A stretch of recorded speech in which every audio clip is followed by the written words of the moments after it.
February 12, 1943, Henderson Field, Guadalcanal, Solomon Islands.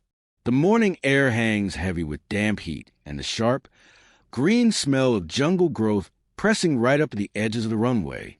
Metal planking and packed earth shimmer under a sun already climbing, and every sound seems amplified. Tools clinking, boots scraping, engines coughing awake in the distance. Men move with practiced haste, their faces set in that familiar expression of frontline maintenance. Concentration edge of fatigue, the kind earned over months of raids and alerts and too many nights interrupted by sirens. Then the shape appears, low, purposeful, and unlike anything most of them have seen in combat up close. The aircraft's wings kink downward and then rise again in a sharp, unmistakable bend.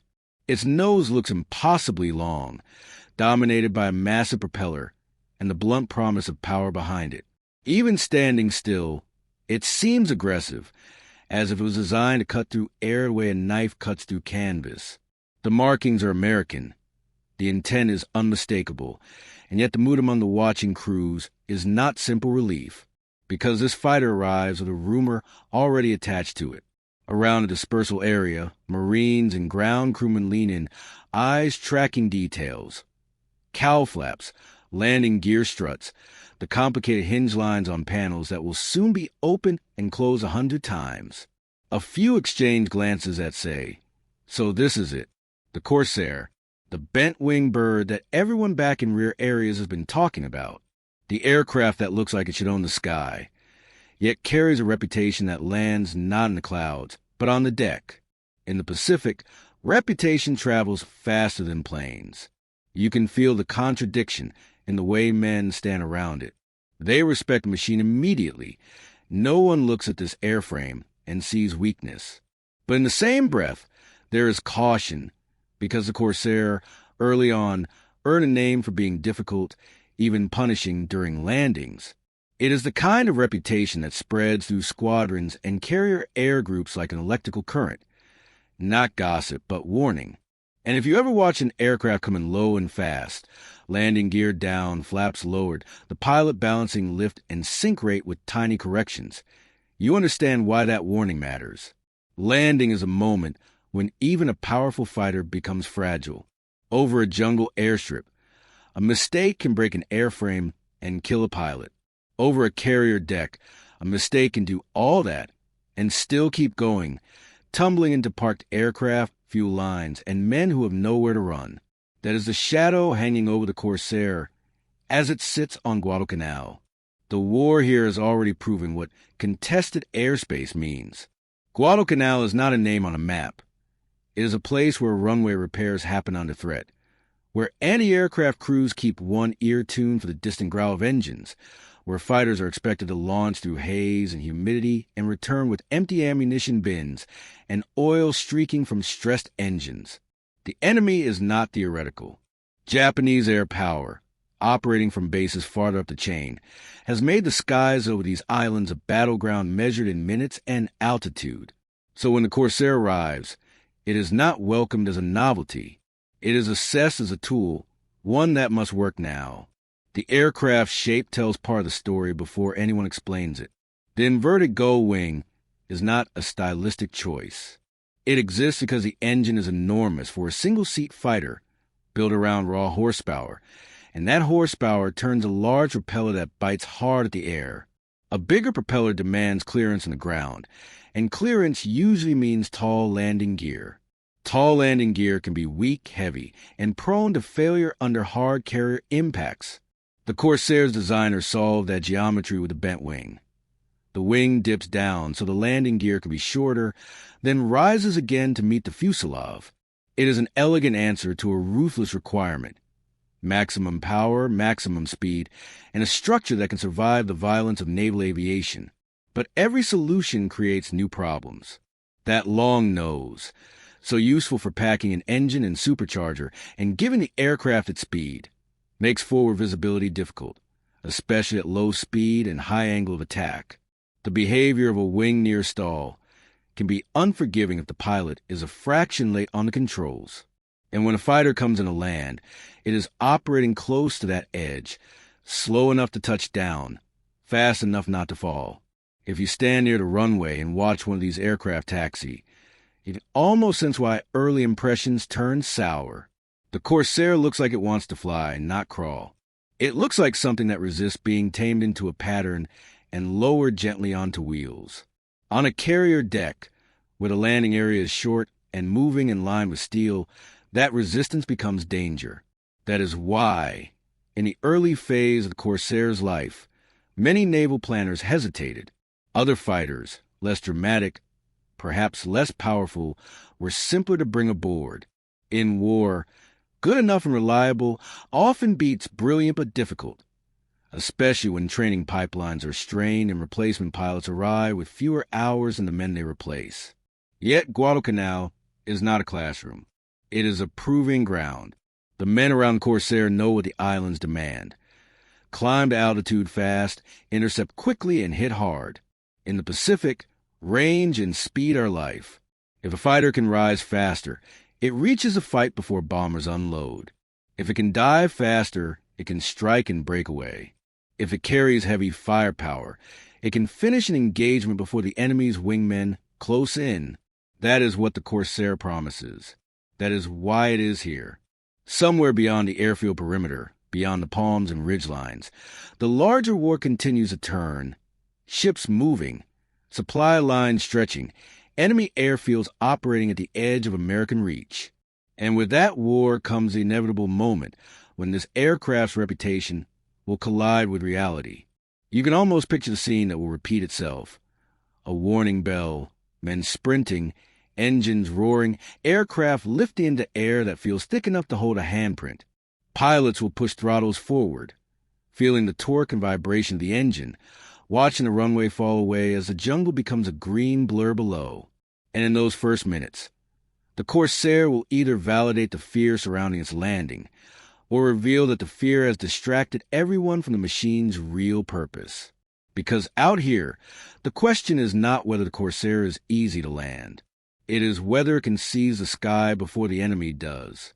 The first days with the Corsair at Henderson Field feel like an argument unfolding in metal and sweat.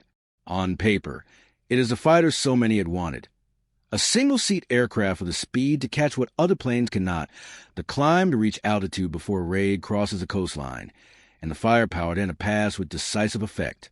On the ground, though, it is a machine that demands respect in a different way, especially when the runway is short, the air is thick, and the return from combat brings a pilot home tired, low on fuel, and carrying damage that will reveal itself only in the final seconds before touchdown. The island's airstrips are not carrier decks, but they punish mistakes in their own language. Coral dust rises in choking clouds when aircraft roll, sticking to sweat and oil. Metal matting rattles beneath tires. The jungle's humidity creeps into everything: engines, guns, radios, and the men themselves. Here, the Corsair's dangerous landing reputation is not an old sea story. It is a practical concern, discussing the blunt tone of people who have seen aircraft flip, burn, and break apart within sight of the flight line. The Navy's early caution about the F4U did not come from superstition. It came from behavior witnessed again and again in training and initial fleet evaluations. The aircraft could be unforgiving on approach. Its long nose reduced forward visibility. A pilot in a landing pattern often could not simply look straight ahead and see the touchdown point. Instead, he had to fly a curved approach, shifting the aircraft's angle and using peripheral cues, technique layered on top of stress. More importantly, the Corsair had a tendency, especially early in its service life, to bounce or to behave sharply near stall if mishandled. In naval aviation, a bounce is more than embarrassment. A bounce can throw an aircraft back into the air at the wrong angle and speed.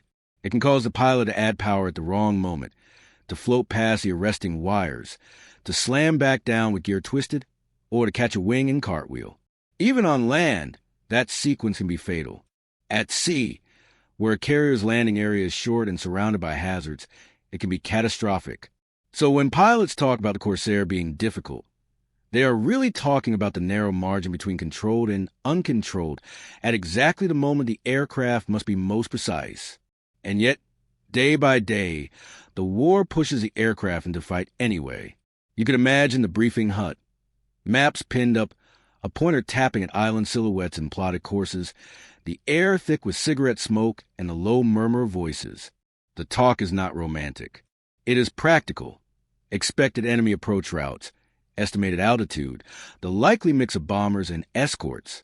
The pilots sit and listen, trying to look calm, but their minds are already in the cockpit, hands on throttle and stick, scanning gauges, rehearsing the first turns after takeoff.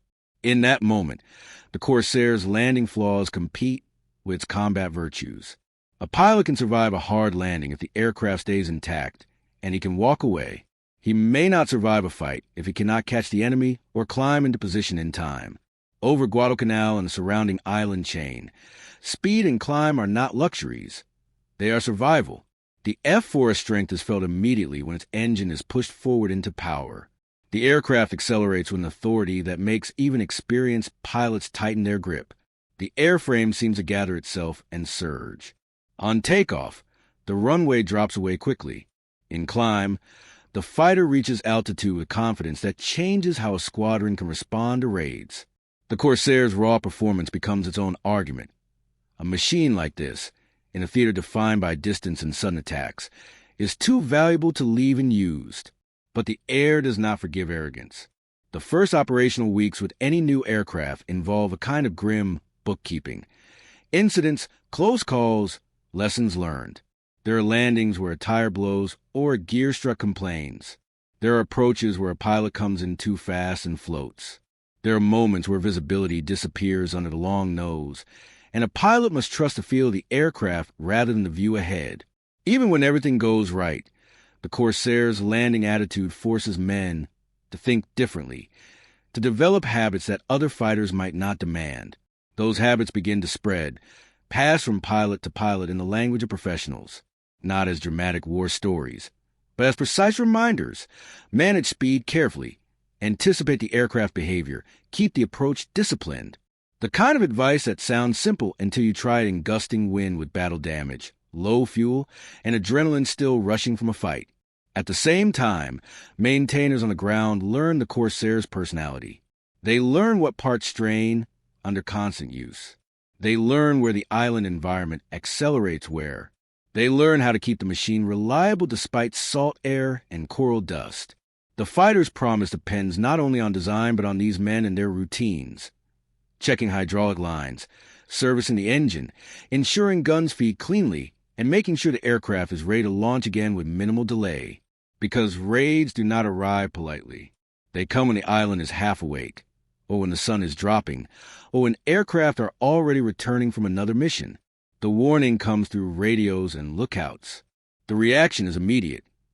Crews running, pilots climbing into cockpits, engines starting in a staggered roar that grows into a single, unified sound. In those minutes, the Corsair's earlier controversies become irrelevant. No one cares what is impractical when an enemy formation is inbound. You, as a viewer, can almost feel what a pilot feels in that climb. Eyes shifting between instruments and horizon, the aircraft vibrating with power, the airframe steadying as speed builds. The Pacific below is deceptively calm, blue and endless, while above, the sky is empty only until it is not. Somewhere out there, enemy aircraft are already moving along their routes, already committed. Here is where the Corsair strengths begin to translate into a new kind of confidence. Its speed means it can reach intercept points sooner. Its climb means it can fight for altitude rather than surrender it. In aerial combat, altitude is stored energy. It is time. It is options. A fighter that can climb faster can arrive above an enemy, or at least not below him. And in the Pacific, where so many engagements begin with one side trying to gain advantage through height and speed, that matters deeply. Then there is firepower. The Corsair's guns, heavy enough to shred airframes when it's land, give the ability to end a pass in seconds if the pilot's aim is true. It is not merely about destruction. It is about shortening the fight. In contested airspace, prolonged engagements invite disaster. Every extra second is another chance for an unseen enemy to appear on your tail. So the aircraft's virtues become clear in the same period its landing flaws remain a threat. That tension is exactly why the Navy hesitated at first, and why the war forced the issue anyway. The Corsair is not a simple weapon. It is a powerful one, and power often comes with demands, training, technique, and the slow accumulation of hard-earned procedures. By the time Corsairs are regularly launching from island strips and returning under pressure, those procedures begin to mature, not as theoretical doctrine, but as lived experience. The aircraft's early reputation does not vanish overnight. It is chipped away mission by mission by pilots who learn to master it rather than fight it. And then, inevitably, the Corsair meets the enemy in a way that makes everything else, every landing accident, every harsh evaluation report, every cautious memo, feel smaller than the broader truth emerging over the Pacific.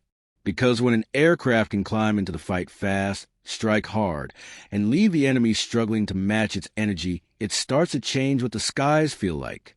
And somewhere across the water, at airfields carved into island soil, Japanese pilots and ground crews begin to realize that this bent-wing fighter is not a curiosity. It is coming for their airspace. The sky over the Solomons does not look like a battlefield until the moment it becomes one. From the ground, the air can seem almost serene, layers of pale cloud, sunlight glittering off water, distant island ridgelines softened by haze. But pilots learn quickly that the Pacific sky is a place where violence arrives without warning, measured not in miles but in seconds. A distant speck becomes a formation becomes an attack. And in that transition, the aircraft that can climb fastest and move quickest holds the initiative.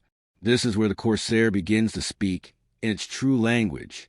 When a warning comes, whether from coast watchers, radar plots were available, or the urgent relays of controllers, Corsairs lift off Henderson Field and other forward strips with a sense of purpose that is immediately different from slower fighters.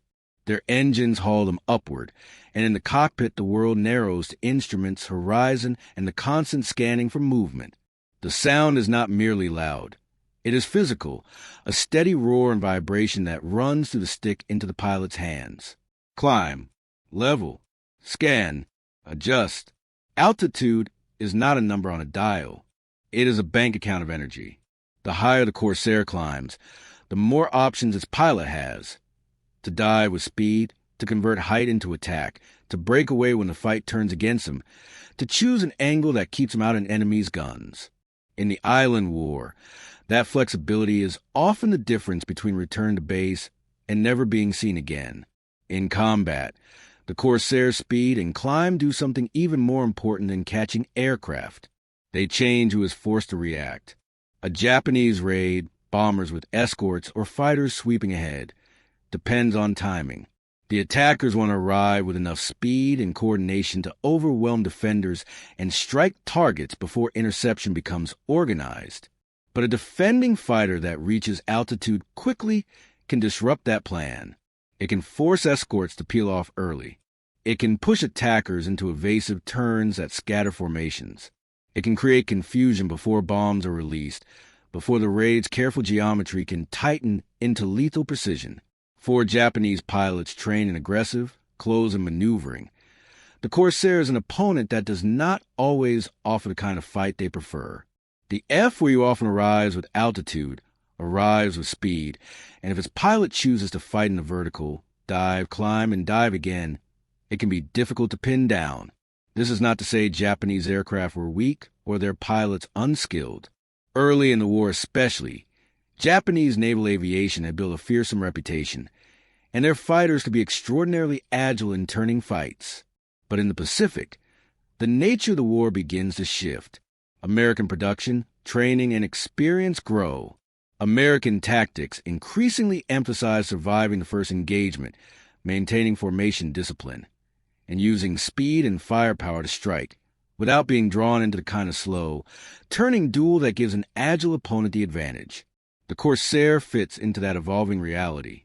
When a Corsair dives, the aircraft feels like it is being pulled forward by gravity itself, accelerating with a smooth, relentless force. The pilot sees the enemy ahead grow larger in the gun sight. He hears the wind noise rise, feels the stick tighten, feels the aircraft compress slightly under speed. This is where the F4's power and structure become more than engineering. They become dominance. And when the guns fire, the engagement can end quickly. Firepower in the air is not theatrical. It is brutal. A burst is a brief, violent action. Tracer lines, recoil. The aircraft's nose twitching slightly as the pilot corrects. Hits can tear through wings, control surfaces, engines. A fighter struck cleanly may not spiral gracefully. It may simply drop away, suddenly uncontrolled, trailing smoke or debris. In the Pacific, where many engagements occur far from friendly fields, a damaged aircraft is often a lost aircraft. The Corsair's presence begins to alter the psychological landscape. In contested airspace over islands and sea lanes, an aircraft that can appear above you, dive fast, strike hard, and then climb away is not merely a threat. It is a problem. It forces you to change your decisions. It forces you to watch the sky above you instead of focusing only on the horizon. And this is where the idea of mockery or dismissal, whether from enemy pilots, observers, or rumors passed between units, meets the unforgiving test of combat results. Some Japanese personnel, seeing American aircraft struggling with landings early on or hearing reports of carrier difficulties, may have viewed the Corsair as a machine that looked impressive but might not function under real operational pressure. It would not be unusual in any war for one side to seize on the enemy's technical or training challenges as a point of confidence. But air combat does not respect confidence that isn't backed by performance. Because once the Corsair is airborne, its landing flaws are no longer part of the equation. Up here, what matters is acceleration, climb, dive, durability, and the ability to deliver killing fire before the enemy can respond. The Corsair's wing, engine, and structure were designed for speed and strength. And over the island chain, those qualities begin to show repeatedly. In the air, small decisions become life or death. A Corsair pilot must resist the temptation to chase blindly downward, because the Pacific has swallowed many aircraft whose pilots pursued too far, too low, too alone. Instead, he learns discipline, attack with advantage, break away, regain altitude, come back in. The aircraft performance makes that style possible. It becomes an instrument not just of aggression, but of control. Control is everything in the sky. If the Corsair can climb back above the fight after a pass, it can reset, it can choose another angle, it can protect a wingman, it can force enemy pilots into defensive maneuvers that drain their energy and reduce their options. It can make the enemy react again and again until, inevitably, a mistake appears. And mistakes in aerial combat are rarely gentle. Below, island airfields that once felt like safe staging points become exposed. Over the Pacific, an airfield is not protected by distance. It is protected by fighters and warning and the ability to keep aircraft operational. When Corsairs are on patrol, the sky above those fields becomes contested. When Corsairs escort bombers or attack shipping lanes, the enemy's calculus shifts. Every flight becomes riskier. This is how dominating airfields from the sky begins, not through a single dramatic moment, but through cumulative pressure. Each interception that breaks up a raid, each escort that prevents enemy fighters from reaching bombers, each patrol that forces Japanese aircraft to climb, turn, and bleed energy before they even see their target. And that question will be tested not in the blue calm of altitude, but in the violent, narrow strip of steel where landing mistakes are measured in wreckage. But the Corsair story is still incomplete at this point, because the aircraft is not only a fighter in the sky, it is a naval fighter. Its design shaped by the carrier deck, its future tied to the fleet. And to fully claim its place as a Pacific standard, it must conquer the very thing that once threatened to define it, the landing. Because the war does not pause to let machines mature gently. It demands results now, and it demands that every flaw be solved under pressure. As the Corsair's combat record begins to grow, the question shifts. No longer, can it fight? That answer is becoming painfully clear to those who meet it in the air. The question becomes, can it be used everywhere it was meant to be used, especially at sea? The question that hangs over the Corsair after those island fights is simple, and it is merciless. If this aircraft is as dangerous to land as its reputation claims, can it ever truly become what it was designed to be?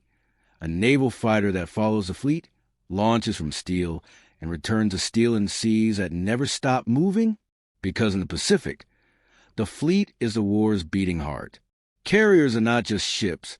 They are mobile airfields that decide where the fight will happen next. A fighter confined to island strips can be powerful, even legendary, but it cannot always be present at the decisive moment. A fighter that can live on carriers can. So the Corsair is to be tamed, not in the air, where it has already proven its value, but in that final phase where pilots are lowest, slowest, and most vulnerable. By 1944, the process is no longer theoretical. The U.S. Navy's hesitation begins to give way as the aircraft matures and procedures harden into something repeatable. The landing problem, the bounce, the unforgiving approach behavior, gets addressed through a combination of technique, training, and modification. One of the significant changes widely associated with making the Corsair more acceptable for carrier operations is the fitting of a longer oleo strut, intended to reduce the aircraft's tendency to rebound on touchdown. Wikipedia plus one there are other refinements as well, including changes meant to make the aircraft's low-speed behavior more predictable. Sources discussing the aircraft development often point to the addition of a stall strip on the starboard wing as part of the effort to make stalls more manageable and symmetrical at the edge of control, precisely the kind of behavior that matters when a pilot is trying to settle onto a deck instead of floating, dropping, or snapping sideways. HaroNet plus one, but a machine is never solved by hardware alone. Aviation is full of aircraft that only became safe once humans learned the exact rituals they demanded. One of the most important of those rituals is the approach itself. On a carrier, a pilot cannot simply aim at a runway and glide down. He must fly a pattern, manage power, and keep the aircraft aligned with a deck that pitches and rolls while wind and spray distort perception. Limited visibility over a long nose becomes a serious hazard, unless a pilot changes the geometry of how he arrives. Here, the Corsair story becomes more than American. The Royal Navy's Fleet Air Arm is widely credited with pioneering a wide, curving approach technique that helped pilots keep the deck in view longer, compensating for forward visibility limitations.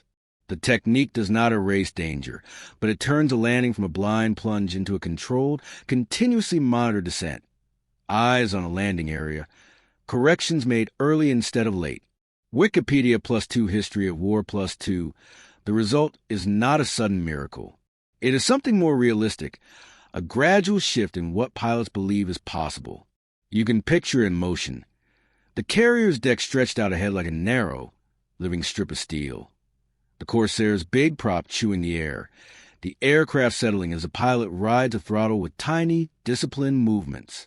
There is no drama in the cockpit beyond the quiet, relentless focus of a man trying to be precise at the one moment where precision is survival. The landing signal officer's paddles, or later signals, are not theater.